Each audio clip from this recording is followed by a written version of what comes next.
ये सारी संगत प्यार नाल सरवण करो जी। आवो हो सिख सत गुरु के प्यारे हो, गावो हो सच्चे बाणी। धन श्री गुरु अमरदास सच्चे पातशाह कहंदे आवो हो सिख सत गुरु के प्यारे हो। मेरे प्यारे हो ऐ गुरसिखो, आओ सानू प्यारे गुरसिख कह के किड्डा उच्चा दर्जा सतगुरां ने सानू दिता है। नहीं तो साध संगत जी पहला बहुत सारे बड़े बड़े अवतार पैगंबर दुनिया ते आए, उन्होंने अपने दास बनाया, लोगों नू गुलाम बनाया। किसी ने अपना गुलाम किया, मेरे नाल इन्ने गुलाम रहिंदे ने, इन्ने दास रहिंदे ने। पर सतगुरु जी ने जदों भी पैदा किए प्यारे पैदा किए ने। गुरु नानक देव जी महाराज जी ने गुरु अंगद नू अपना सेवक बनाया, सीने नाल लाया। भाई मरदाने नू रखिया भाई कह के संबोधन किया, दास कह के नहीं, नौकर कह के नहीं, सेवक या होर कह के नहीं संबोधन किया। भाई मरदाना भाई लहणे नू अंगद बना लिया अपने अंगा नाल ला के। जे बाणी पढ़ के भी किसी सेवक नू किरपा करते हैं, उन्होंने अपना प्यारा अपना भरा बनाते हैं। और किड्डी किरपा है जे गुरु गोबिंद सिंह जी महाराज कृपान हाथ विच लैके स्टेज ते खड़ के सिर मंगते हैं, उन्होंने भी अपना दास नहीं बनाते, उन्होंने भी अपना गुलाम नहीं बनाते। कहते ये मेरे पंज प्यारे ने। तलवार दे विचों भी प्यारे पैदा करता है सतगुरु। गुरु की तलवार दे विचों भी प्यार मिलता है, उहदे शब्दां विचों भी प्यार, उहदी तलवार दे विचों भी प्यार, उहदी माला दे विचों भी प्यार। उन्होंने सानू प्यार ही बख्शिया, जदों भी बख्शिया गुरुआं ने सारा कुछ कुर्बान करके अपने सिखां नू किन्ना प्यार सतगुरां ने कीता और सानू दिता की कुछ है। किड्डा अमीर विरसा है साडी कौम दा। हर एक धर्म दे विच अपने अपने ग्रंथ होंदे ने। जिन्ने भी धर्म ने साध संगत जी, सारे धर्मां दे अपने अपने ग्रंथ ने, बड़े सत्कारयोग ने। हर एक धर्म का ग्रंथ सत्कारयोग है, नमस्कार है उन्हां सारिआं नूं। पर जे आपां विचार करिए ना साध संगत जी, जिन्ने भी धार्मिक ग्रंथ दुनिया उत्ते ने, भावें वो वेद ने, भावें पुराण ने, सिमरतियां ने, बाइबल है, पवित्र कुरान शरीफ है, ये जिन्ने भी धार्मिक ग्रंथ ने ये बड़े ज्ञान दे नाल भरे हुए ने। रामायण है, गीता है, बड़ा ज्ञान संसार नूं दे रहे ने धार्मिक ग्रंथ। पर जदों आपां इन्हां दी विचार करांगे, इतिहास नूं पढ़ांगे ना, वेद जिहड़े ने ब्रह्मा ने अकाल पुरख वाहिगुरू दे गुणां दे नाल भर दिते, पर जदों वेद उचारण कीते उदों लिखे नहीं गए। उन्हां दे जिन्ने ये श्लोक सी, जिन्ने ये शब्द सी, जिन्ने वेद उचारण कीते ने, ज्ञान दे भरे ने। रुद्र वेद है, वो ज्ञान है। रुद्र का मतलब है ज्ञान। चार वेद ने, अथर्वण वेद है, ये शाम वेद है। ये जिन्ने वेद ने सारे वेदां दे विच ज्ञान है। पर ये जिन्ना ज्ञान है, पहला जवानी याद हुंदा सी, फिर उस तो अगे होर याद करते सी, फिर उस तो अगे होर ने याद करना, सुनाया जाना, पढ़िया जाना, सदियां तक इनू लिखिया नहीं गया। वेद उचारे किसी होर टाइम ते गए ने, लिखे किसी होर टाइम ते गए ने, बाद विच लिखे गए ने बहुत देर तक। उदों पहला कईयां ने इन्हां नूं याद कीता, उहदा ज्ञान दृढ़ कराया गया लोकां दे विच। और इसे तरह गीता है, रामायण है। रामायण जिहड़ी है, जिहड़ी वाल्मीकि जी ने लिखी सी रामायण, 5000 साल तक तो मंदिरां दे विच प्रकाश नहीं हुई, क्योंकि सूदर ने उचारी है, कहंदे सी किसी मंदिर दे विच उचारी नहीं गई। अकबर बादशाह के टाइम ते दोबारा फिर वो रामायण लिखी किने, तुलसीदास ने। वो रामायण फिर मंदिरां दे विच प्रकाश हुई है।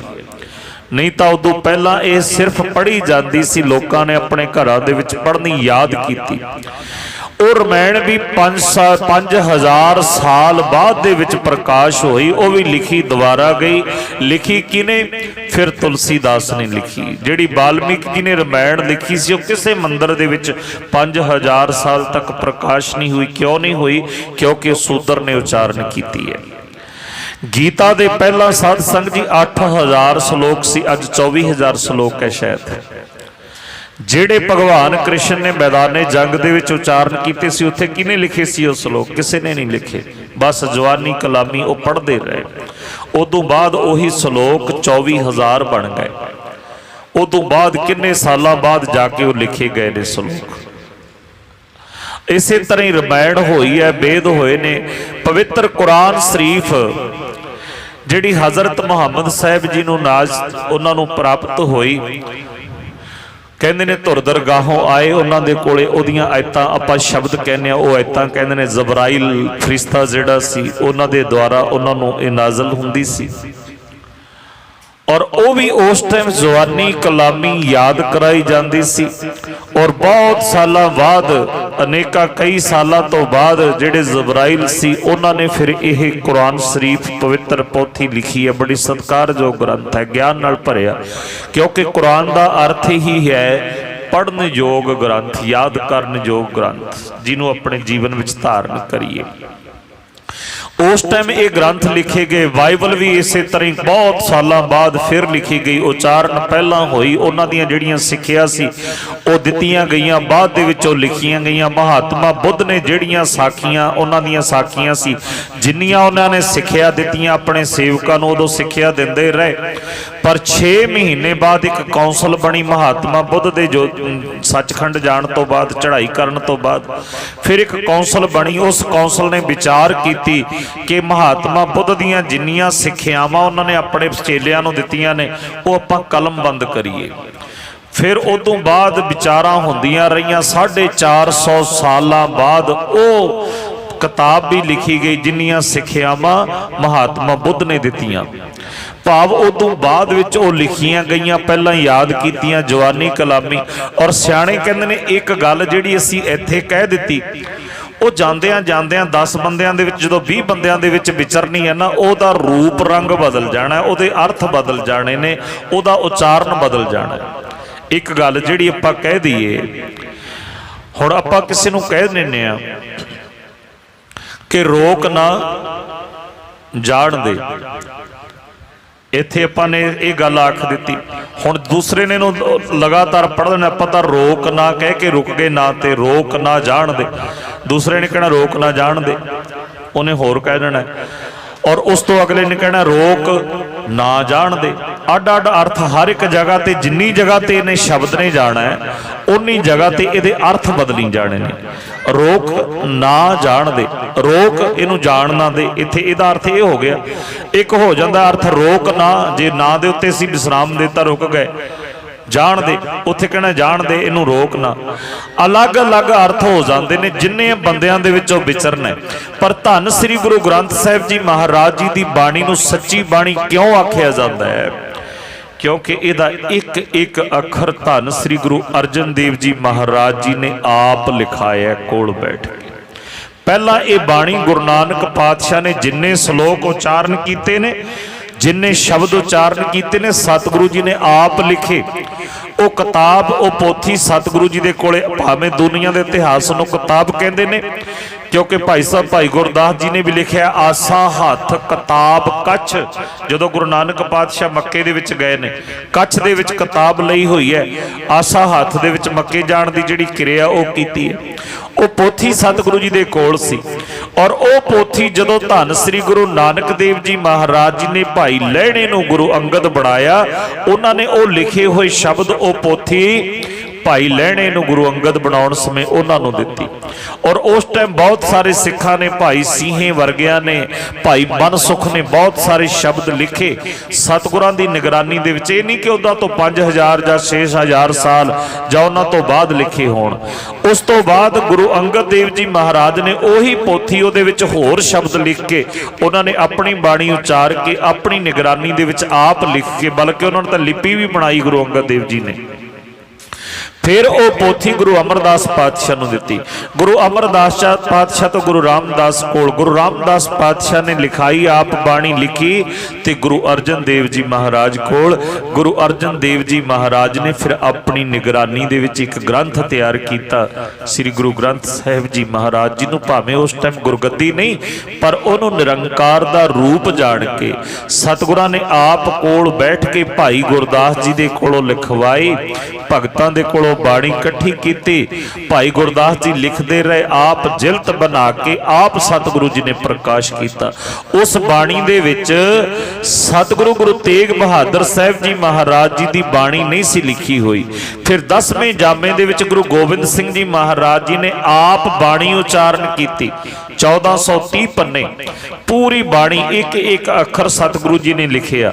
ਉਸ ਬਾਣੀ ਦੇ ਵਿੱਚ ਹੋਰ ਕੋਈ ਭੇਦ ਨਹੀਂ, ਸਿਰਫ ਤੇ ਸਿਰਫ ਇੱਕ ਅੱਖਰ ਦਾ ਫਰਕ ਪਾਇਆ, ਉਹ ਵੀ ਆਪਣੇ ਕੋਲੋਂ ਨਹੀਂ ਲਾਇਆ।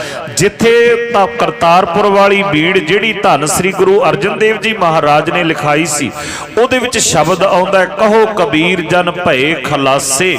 ਪਰ ਜਿਹੜੀ ਬਾਣੀ ਧੰਨ ਸ੍ਰੀ ਗੁਰੂ ਗੋਬਿੰਦ ਸਿੰਘ ਜੀ ਮਹਾਰਾਜ ਸੱਚੇ ਪਾਤਸ਼ਾਹ ਨੇ ਦਮਦਮਾ ਸਾਹਿਬ ਦੀ ਧਰਤੀ ਤੇ ਲਿਖੀ ਹੈ, ਉਹਦੇ ਵਿੱਚ ਲਿਖਿਆ ਹੋਇਆ, ਕਹੋ ਕਬੀਰ ਜਨ ਭਏ ਖਾਲਸੇ। ਖਲਾਸੇ ਨੂੰ ਖਾਲਸੇ ਬਣਾਇਆ ਗੁਰੂ ਗੋਬਿੰਦ ਸਿੰਘ ਜੀ ਮਹਾਰਾਜ ਨੇ। ਹੋਰ ਇੱਕ ਅੱਖਰ ਦਾ, ਲਗ ਮਾਤਰ ਦਾ, ਕਿਸੇ ਚੀਜ਼ ਦਾ ਕਿਤੇ ਵੀ ਭੇਦ ਨਹੀਂ ਪਾਇਆ, ਕਿਉਂਕਿ ਸਤਿਗੁਰਾਂ ਨੇ ਇਹ ਆਪਣੀ ਨਿਗਰਾਨੀ ਦੇ ਵਿੱਚ ਆਪ ਉਚਾਰੀ ਤੇ ਆਪ ਹੀ ਲਿਖੀ।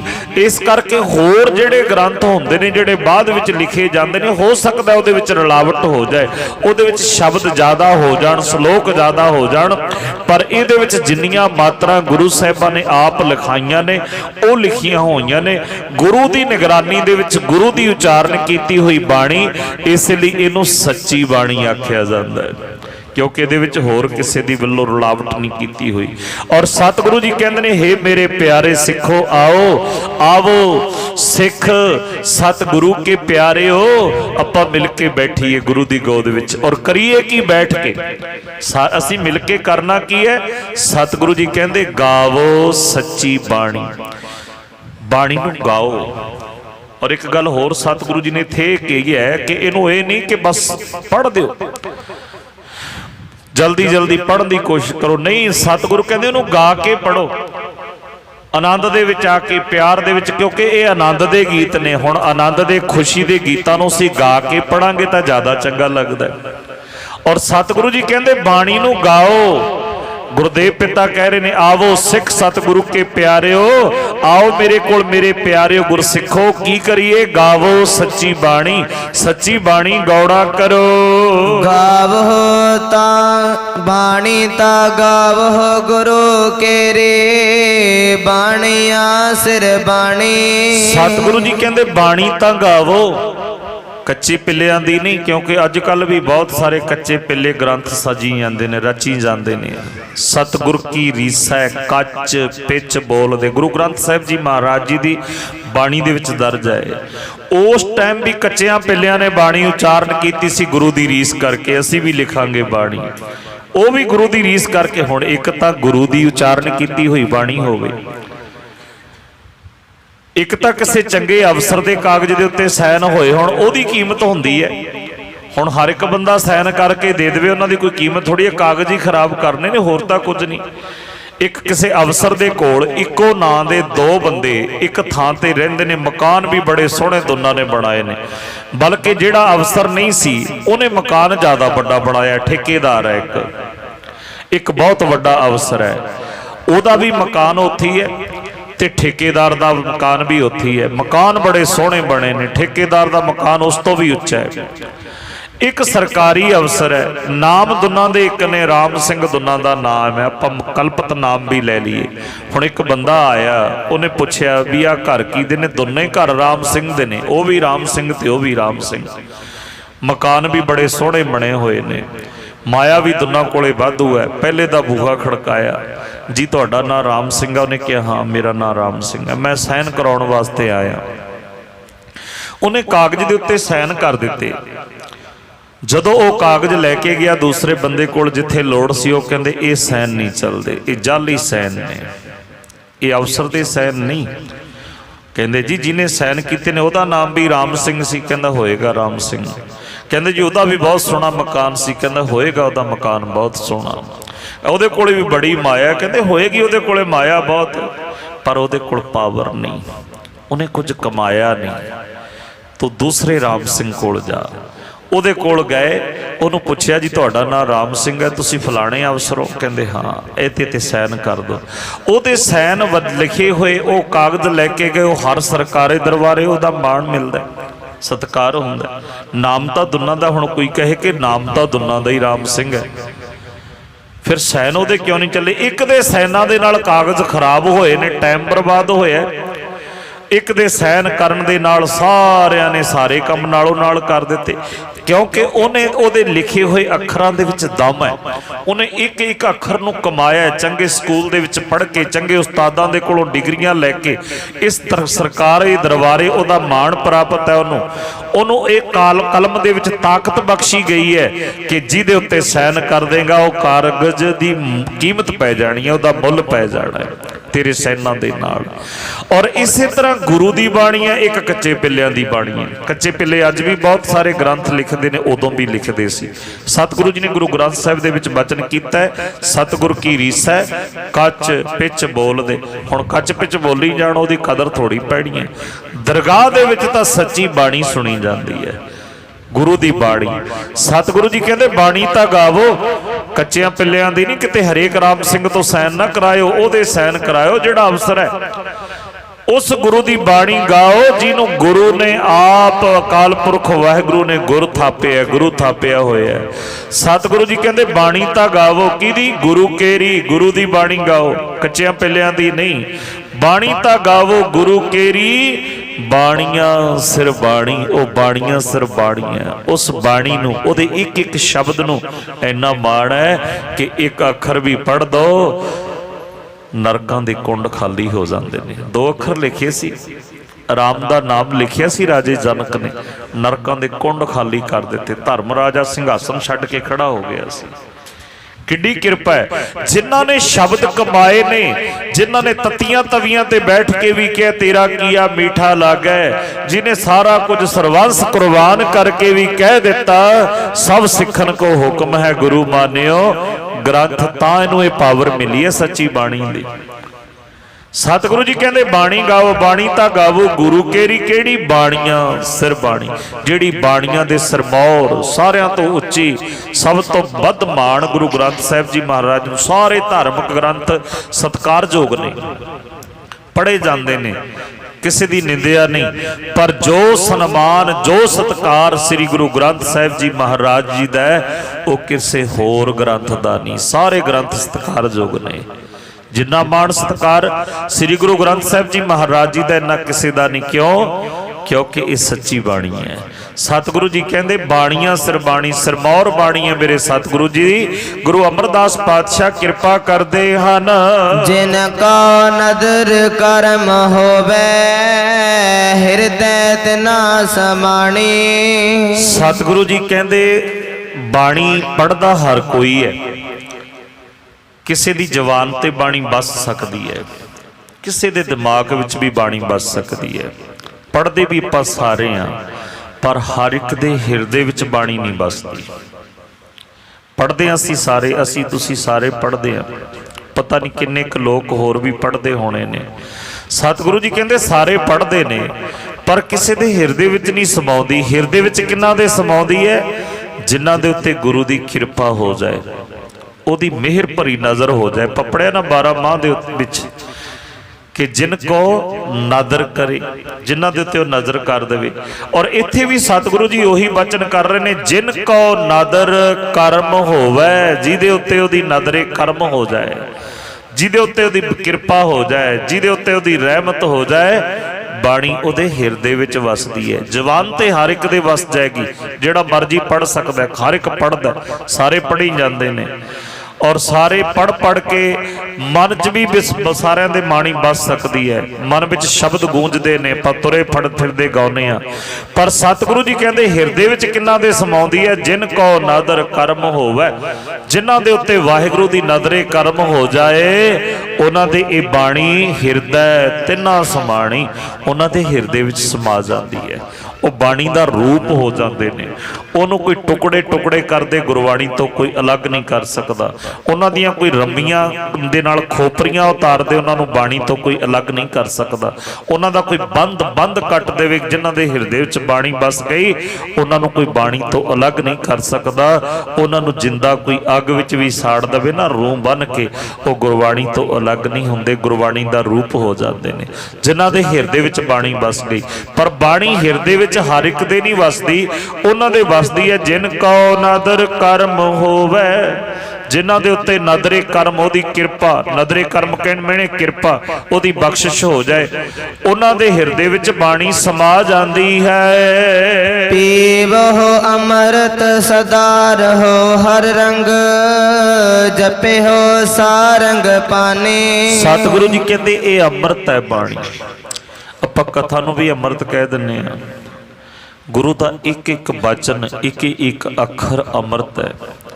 ਐ ਗੁਰਸਿੱਖੋ, ਆਓ ਗੁਰੂ ਦੇ ਇਹ ਬਚਨਾਂ ਰੂਪੀ ਅੰਮ੍ਰਿਤ ਨੂੰ ਪੀਏ। ਪੀਵੋ ਅੰਮ੍ਰਿਤ, ਨਾਮ ਬਾਣੀ, ਇਹ ਅੰਮ੍ਰਿਤ ਨੂੰ ਪੀਵੋ ਅੰਮ੍ਰਿਤ, ਸਦਾ ਰਹੋ ਹਰ ਰੰਗ, ਹਰੀ ਦੇ ਰੰਗ ਦੇ ਵਿੱਚ ਰੰਗੇ ਰਹੋ ਸਦਾ ਹੀ। ਜਿਹੜੇ ਅੰਮ੍ਰਿਤ ਨੂੰ ਪੀ ਲੈਂਦੇ ਨੇ ਨਾ, ਬਾਣੀ ਪੜ੍ਹਦੇ ਨੇ, ਔਰ ਬਾਣੀ ਪੜ੍ਹਦੇ ਪੜ੍ਹਦੇ ਉਹਦੇ ਰੰਗ ਵਿੱਚ ਰੰਗੇ ਜਾਂਦੇ ਨੇ, ਵੱਖਰਾ ਹੀ ਰੰਗ ਚੜ੍ਹ ਜਾਂਦਾ ਬਾਣੀ ਪੜ੍ਹਨ ਵਾਲਿਆਂ ਦੇ ਉੱਤੇ। ਉਹਨਾਂ ਦਾ ਜੀਵਨ, ਉਹਨਾਂ ਨੂੰ ਲੋਕ ਪੂਜਦੇ ਨੇ। ਜਿਹੜੇ ਸ਼ਬਦ ਨੂੰ ਕਮਾਉਂਦੇ ਨੇ ਲੋਕ ਉਹਨਾਂ ਨੂੰ ਪੂਜਦੇ ਨੇ। ਜਿਹੜੇ ਰੱਬ ਦੇ ਪਿਆਰੇ ਨੇ, ਗੁਰਬਾਣੀ ਨੂੰ ਆਪਾਂ ਪੜ੍ਹੀਏ ਨਾ ਸਾਧ ਸੰਗਤ ਜੀ, ਇਸ ਬਾਣੀ ਦੇ ਵਿੱਚ ਸਫਰੀ ਨੇ ਬੜੇ ਸੋਹਣੀਆਂ ਲੈਣਾ ਲਿਖੀਆਂ ਨੇ। ਇਹ ਗੁਰੂ ਨਾਨਕ ਦੀ ਬਾਣੀ ਜਿਹੜੀ ਹੈ ਲੋਕਾਂ ਦੇ ਬੰਧਨ ਕੱਟਦੀ ਹੈ, ਦੁੱਖ ਕੱਟਦੀ ਹੈ। ਇਹਦੇ ਵਿੱਚ ਗੁਰੂ ਨਾਨਕ ਪਾਤਸ਼ਾਹ ਬਿਰਾਜਮਾਨ ਨੇ। ਇਹਦੇ ਵਿੱਚ ਭਗਤ ਰਵਿਦਾਸ ਹਰੀ ਦਾ ਰੂਪ ਹੋ ਕੇ ਬਿਰਾਜਮਾਨ ਨੇ। ਇਹਦੇ ਵਿੱਚ ਬਾਣੀ ਉਚਾਰਨ ਵਾਲੇ ਕਬੀਰ ਨੂੰ ਰੱਬ ਦੇ ਬਰਾਬਰ ਪੂਜਿਆ ਜਾਂਦਾ ਹੈ। ਇਹਦੇ ਵਿੱਚ ਫਰੀਦ ਦੇ ਅੱਗੇ ਸਿਜਦੇ ਕੀਤੇ ਜਾਂਦੇ ਨੇ। ਇਹਦੇ ਵਿੱਚ ਹਰ ਇੱਕ ਦੀ ਬਾਣੀ, ਇਹਦੀ ਬਾਣੀ ਜਿਹੜਾ ਪਿਆਰ ਨਾਲ ਪੜ੍ਹਦਾ ਤਾਂ ਧੰਨ ਸ੍ਰੀ ਗੁਰੂ ਤੇਗ ਬਹਾਦਰ ਸਾਹਿਬ ਜੀ ਮਹਾਰਾਜ ਜੀ ਦੇ ਸ਼ਲੋਕ, ਉਹਦੇ ਬੰਧਨ ਕੱਟੇ ਜਾਂਦੇ ਨੇ, ਦੁੱਖ ਕੱਟੇ ਜਾਂਦੇ ਨੇ। ਸਤਿਗੁਰੂ ਜੀ ਕਹਿੰਦੇ ਐਸੀ ਹੈ ਬਾਣੀ, ਅੰਮ੍ਰਿਤ ਹੈ ਇਹ, ਇਹਨੂੰ ਪੀਓ, ਇਹਦੇ ਰੰਗ ਦੇ ਵਿੱਚ ਰੰਗੇ ਜਾਓ। ਪੀਵੋ ਅੰਮ੍ਰਿਤ ਸਦਾ ਰਹੋ ਹਰ ਰੰਗ, ਜਪਿਓ ਸਾਰੰਗ ਪਾਣੀ, ਜਪੋ ਇਹਨੂੰ। ਆਪਾਂ ਜਪ ਰਹੇ ਹਾਂ ਨਾ, ਕਿੱਡੀ ਕਿਰਪਾ ਹੋ ਰਹੀ ਹੈ। ਆਪ ਤੁਸੀਂ ਵਿਚਾਰ ਕਰੋ, ਬਖਸ਼ਿਸ਼ਾਂ ਹੋ ਰਹੀਆਂ ਨੇ ਕਿ ਨਹੀਂ ਹੋ ਰਹੀਆਂ। ਆਪਣੇ ਆਪ ਦੇਖੋ ਕਿੰਨੇ ਕੁ ਦਿਨ ਹੋਏ ਨੇ ਸਾਨੂੰ ਜਪਦਿਆਂ ਨੂੰ। ਜੇ ਅਸੀਂ ਸਦਾ ਹੀ ਜਪਦੇ ਰਹੀਏ, ਹੋਰ ਕਿੰਨੀ ਕਿਰਪਾ ਹੋ ਜਾਣੀ ਹੈ। ਸਤਿਗੁਰੂ ਜੀ ਕਹਿੰਦੇ ਜਪਿਓ ਸਾਰੰਗ ਪਾਣੀ, ਇਹ ਸਾਰੰਗ ਪਾਣੀ, ਇਹਨੂੰ ਜਪੋ, ਆਪਣੇ ਹਿਰਦੇ ਵਿੱਚ ਵਸਾਉਣਾ ਕਰੋ, ਸਿਮਰਨਾ ਕਰੋ, ਬਾਰ-ਬਾਰ ਜਪੋ। ਕੱਚੀਆਂ ਪਿੱਲੀਆਂ ਬਾਣੀਆਂ ਨੂੰ, ਕੱਚੇ ਪਿੱਲਿਆਂ ਦੇ ਗੀਤਾਂ ਨੂੰ, ਉਹਨਾਂ ਦੇ ਸ਼ਲੋਕਾਂ ਨੂੰ ਛੱਡੀਏ, ਇਸ ਬਾਣੀ ਨਾਲ ਜੁੜੀਏ ਜਿਹੜੀ ਅੰਮ੍ਰਿਤ ਹੈ, ਜਿਹੜੀ ਅੰਮ੍ਰਿਤ ਸਾਨੂੰ ਜੀਵਨ ਦਿੰਦੀ ਹੈ, ਸਾਡੇ ਆਤਮਿਕ ਜੀਵਨ ਨੂੰ ਪ੍ਰਦਾਨ ਕਰਦੀ ਹੈ। ਪਾਤਸ਼ਾਹ ਕਹਿੰਦੇ ਇਹ ਅੰਮ੍ਰਿਤ, ਨਾਮ ਰੂਪੀ ਅੰਮ੍ਰਿਤ, ਬਾਣੀ ਰੂਪੀ ਅੰਮ੍ਰਿਤ ਨੂੰ ਪੀਣਾ ਕਰੋ। ਕਹਿ ਨਾਨਕ ਸਦਾ ਗਾਵੋ ਇਹ ਸੱਚੇ ਬਾਣੀ। ਕਦੋਂ ਗਾਈਏ ਜੀ ਇਸ ਬਾਣੀ ਨੂੰ? ਸਤਿਗੁਰਾਂ ਦੇ ਚਰਨਾਂ ਵਿੱਚ ਬੇਨਤੀ ਕਰੀਏ, ਮਹਾਰਾਜ ਕਦੋਂ ਪੜ੍ਹੀਏ ਬਾਣੀ ਤੁਹਾਡੀ, ਕਦੋਂ ਗਾਈਏ, ਕਿਹੜੇ ਦਿਨ ਗਾਈਏ? ਕੋਈ ਦਿਨ ਕਢਾ ਕੇ ਲਿਆਉਣਾ ਪੈਣਾ, ਕਿਹੜੇ ਦਿਨ ਬਾਣੀ ਪੜ੍ਹਨੀ ਹੈ। ਕਮਾਲ ਦੀ ਗੱਲ ਹੈ, ਜਦੋਂ ਬਹੁਤ ਸਾਰੇ ਪਰਿਵਾਰ ਐਸੇ ਵੀ ਆਉਂਦੇ ਨੇ, ਕੋਈ ਚੰਗਾ ਜਿਹਾ ਦਿਨ ਕੱਢੋ, ਅਸੀਂ ਅਖੰਡ ਪਾਠ ਪ੍ਰਕਾਸ਼ ਕਰਾਉਣਾ ਬਾਣੀ ਪੜ੍ਹਨ ਵਾਸਤੇ। ਸਤਿਗੁਰੂ ਜੀ ਕਹਿੰਦੇ ਚੰਗੇ ਦਿਨ ਤਾਂ ਉਸੇ ਦਿਨ ਹੀ ਹੋ ਜਾਣੇ ਨੇ ਜਿਸ ਦਿਨ ਤੂੰ ਗੁਰੂ ਦੇ ਦਰ ਤੇ ਆ ਗਏ। ਅਬੋਧੀ ਵਾਲੇ ਚੰਗੇ ਦਿਨਾਂ ਦੀ ਗੱਲ ਨਹੀਂ ਸਾਧ ਸੰਗਤ ਜੀ, ਇਹ ਚੰਗੇ ਦਿਨ ਹੋਰ ਨੇ ਸਾਡੇ ਜੀਵਨ ਨੂੰ ਸਵਾਰਨ ਵਾਲੇ। ਅਬੋਧੀ ਵਾਲੇ ਦਿਨ ਨਾ ਆਉਣੇ ਨੇ ਚੰਗੇ, ਨਾ ਆਏ ਨੇ ਕਿਸੇ ਦੇ। ਉਹ ਤਾਂ ਕਿੰਨੇ ਰਾਜੇ ਬਦਲਦੇ ਨੇ, ਪਤਾ ਨਹੀਂ ਕਿੰਨੇ ਕਿ ਨਹੀਂ।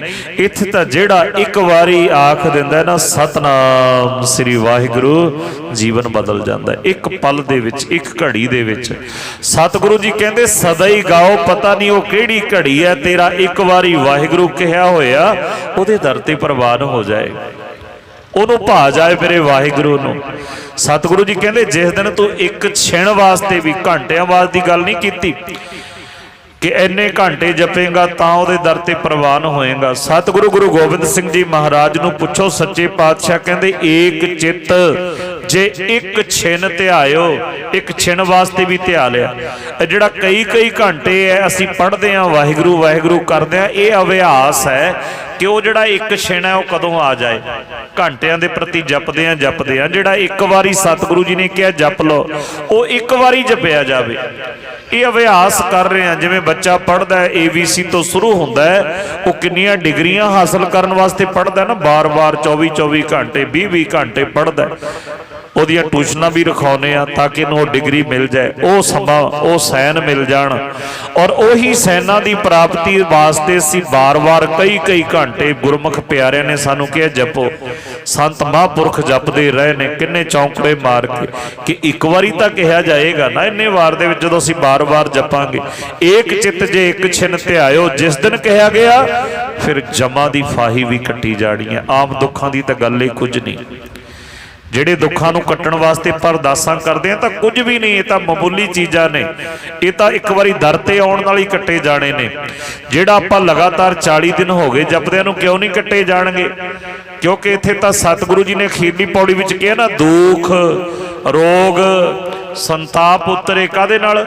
ਸੁਣੀ ਸੱਚੀ ਬਾਣੀ। ਸੱਚੀ ਬਾਣੀ ਸੁਣਨ ਨਾਲ ਦੁੱਖਾਂ ਦਾ ਨਾਸ, ਰੋਗਾਂ ਦਾ ਨਾਸ, ਸੰਤਾਪ ਉਤਰ ਜਾਂਦੇ ਨੇ, ਵੱਡੇ ਵੱਡੇ ਪਾਪ ਉਤਰ ਜਾਂਦੇ ਨੇ। ਕੌਣ ਕੋ ਕਲੰਕ ਰਹਿਓ, ਚੈਲੰਜ ਕਰਦੇ ਨੇ ਭਗਤ ਨਾਮਦੇਵ ਜੀ। ਹੈ ਕੋਈ ਦੁਨੀਆ ਦਾ ਵੱਡੇ ਤੋਂ ਵੱਡਾ ਪਾਪ ਜਿਹੜਾ ਪ੍ਰਮਾਤਮਾ ਦੇ ਨਾਮ ਦੇ ਨਾਲ ਨਹੀਂ ਉਤਰਦਾ? ਇੱਕ ਵੀ ਦੱਸ ਦਿਓ। ਭਗਤ ਜੀ ਕਹਿੰਦੇ ਕੌਣ ਕੋ ਕਲੰਕ ਰਹਿਓ ਰਾਮ ਨਾਮ ਲੇਤ ਹੀ। ਰਾਮ ਦਾ ਨਾਮ ਲੈਣ ਨਾਲ, ਪ੍ਰਮਾਤਮਾ ਦਾ ਨਾਮ ਲੈਣ ਨਾਲ ਕੋਈ ਕਲੰਕ ਦੁਨੀਆ ਦਾ ਬਚਦਾ ਨਹੀਂ, ਸਾਰਿਆਂ ਦਾ ਨਾਸ ਹੋ ਜਾਂਦਾ ਹੈ। ਧੰਨ ਸ੍ਰੀ ਗੁਰੂ ਅਮਰਦਾਸ ਪਾਤਸ਼ਾਹ ਕਹਿੰਦੇ ਕਹਿ ਨਾਨਕ ਸਦਾ ਗਾਵੋ। ਸਤਿਗੁਰੂ ਜੀ ਕਹਿੰਦੇ ਸਦਾ ਹੀ ਗਾਓ, ਟਾਈਮ ਦਾ ਇੰਤਜ਼ਾਰ ਨਾ ਕਰੋ ਕਿਹੜੇ ਟਾਈਮ ਗਾਉਣਾ ਹੈ।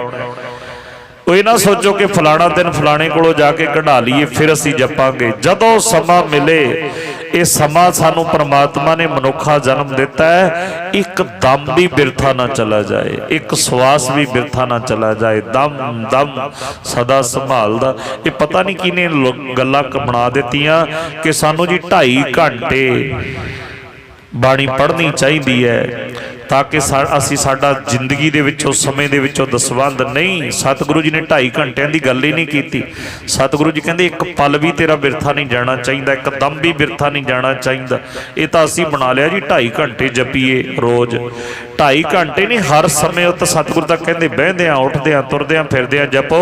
ਇੱਥੇ ਧੰਨ ਸ੍ਰੀ ਗੁਰੂ ਅਮਰਦਾਸ ਪਾਤਸ਼ਾਹ ਕਹਿੰਦੇ ਕਹਿ ਨਾਨਕ ਸਦਾ ਗਾਵੋ। ਇਹ ਸੱਚੀ ਬਾਣੀ, ਇਹ ਸੱਚੀ ਬਾਣੀ ਹੈ ਜਿਹਦੇ ਚਰਨਾਂ ਵਿੱਚ ਆਪਾਂ ਬੈਠਿਆਂ ਹੋਈਆਂ ਭੁੱਲਾਂ ਚੁੱਕਾਂ ਦੀ ਖਿਮਾ। ਅੱਜ ਸੰਗਰਾਂਦ ਦਾ ਦਿਹਾੜਾ ਸੀ, ਸਮਾਂ ਵੀ ਥੋੜਾ ਜਿਹਾ ਜ਼ਿਆਦਾ ਹੋ ਗਿਆ। ਗੁਰੂ ਪਾਤਸ਼ਾਹ ਦੇ ਚਰਨਾਂ ਵਿੱਚ ਬੇਨਤੀ ਹੈ ਸੱਚੇ ਪਾਤਸ਼ਾਹ ਕਿਰਪਾ ਕਰਨ। ਜਿਵੇਂ ਉਹਨਾਂ ਦੀ ਰਜ਼ਾ ਵਿੱਚ ਭਾਣੇ ਵਿੱਚ ਸਾਉਣ ਦਾ ਮਹੀਨਾ ਬਤੀਤ ਹੋਇਆ, ਭਾਦੋਂ ਦਾ ਮਹੀਨਾ ਚੜ੍ਹਦੀਆਂ ਕਲਾ ਵਿੱਚ ਸਾਨੂੰ ਇਸੇ ਤਰ੍ਹਾਂ ਹੀ ਸੰਗਤ ਕਰਦਿਆਂ ਦਾ ਬਤੀਤ ਹੋਵੇ। ਇਹ ਅਰਦਾਸ ਸਾਰੇ ਕਰਿਓ ਸਤਿਗੁਰਾਂ ਦੇ ਚਰਨਾਂ ਵਿੱਚ। ਮੰਗਦੇ ਆਪਾਂ ਬਹੁਤ ਕੁਝ ਆ, ਪਰ ਅੱਜ ਸਾਰੇ ਇਹ ਮੰਗਿਓ ਕਿ ਸਤਿਗੁਰੂ ਕਿਰਪਾ ਕਰ ਸਾਨੂੰ ਇਸੇ ਤਰ੍ਹਾਂ ਹੀ ਆਪਣੇ ਚਰਨਾਂ ਨਾਲ ਜੋੜ ਕੇ ਰੱਖਿਓ ਜਿਵੇਂ ਅਸੀਂ ਹੁਣ ਜੁੜੇ ਹੋਏ ਹਾਂ। ਸਾਡੇ ਮਨਾਂ 'ਚੋਂ ਈਰਖਾ ਖਤਮ ਕਰ ਦਿਓ, ਸਾਡੇ ਮਨਾਂ ਦੇ ਵਿੱਚੋਂ ਦੁਬਦਾ ਖਤਮ ਕਰ ਦਿਓ, ਸਾਡੇ ਮਨਾਂ ਦੇ ਵਿੱਚ ਸਿਰਫ ਪਿਆਰ ਪ੍ਰੇਮ ਭਰ ਦਿਓ। ਇਹੋ ਜਿਹੀ ਕਿਰਪਾ, ਇਹ ਅਰਦਾਸ ਮੰਗੀਏ। ਆ ਦੁਨੀਆ ਦੇ ਬਾਕੀ ਪਦਾਰਥ ਤਾਂ ਆਪਣੇ ਆਪ ਹੀ ਨਾਲ ਤੁਰੇ ਫਿਰਦੇ ਨੇ, ਇਹ ਤਾਂ ਪਰਛਾਵਾਂ ਨੇ ਪਿਆਰ ਦਾ, ਪ੍ਰੇਮ ਦਾ। ਜਿੱਥੇ ਪ੍ਰੇਮ ਆ ਜਾਏ ਉੱਥੇ ਦੁਨੀਆ ਦੇ ਸਾਰੇ ਪਦਾਰਥ ਆਪਣੇ ਆਪ ਆ ਜਾਂਦੇ ਨੇ। ਇਹਦੀ ਵਿਚਾਰ ਕੱਲ ਨੂੰ ਕਰਾਂਗੇ। ਅੱਜ ਇੱਥੇ ਸਮਾਪਤੀ ਹੈ। ਹੋਈਆਂ ਭੁੱਲਾਂ ਚੁੱਕਾਂ ਦੀ ਖਿਮਾ ਬਖਸ਼ਣਾ ਜੀ। ਗੱਜ ਵੱਜ ਕੇ ਫਤਿਹ ਬੁਲਾਓ। ਵਾਹਿਗੁਰੂ ਜੀ ਕਾ ਖਾਲਸਾ, ਵਾਹਿਗੁਰੂ ਜੀ ਕੀ ਫਤਿਹ।